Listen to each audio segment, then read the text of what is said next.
Hey, it's Mr. Mabry. I want to give you some quick tips before you start your Microscope Use 101 activity. Let's take a look at that microscope you did the labeling on.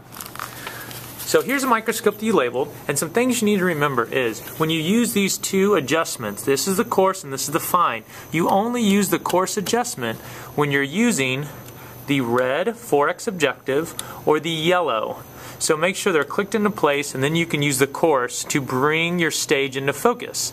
However, when you go from red to yellow, we're still using coarse adjustment, but then when you switch over to the blue, see how close it is to the slide? That's when you switch over to your fine adjustment and it barely moves the stage up and down.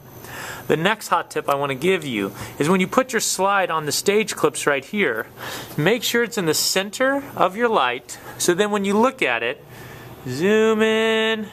There you go. You see there's that long pointer? See my letter E? You want it to be in the center of your field of view.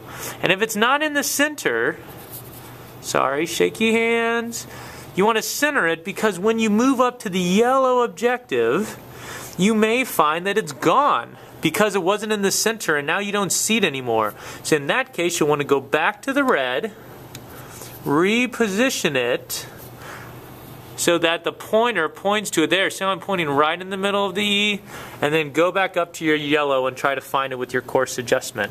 Another hot tip for you is to play around with your diaphragm. See, it's on these different number settings. So this is setting 3, here's setting 2, here's setting 1, and here's setting 5. 5 is the brightest, and 1 is the darkest. So if you're having a hard time seeing through the microscope, try a different number and see if it pops for you better. Well, that's all you need to know. If you know your parts and you know those simple tricks, you should have no problem doing Microscope Use 101. Make sure you check with me when you're done to see if you answer the questions correctly. Have a great time.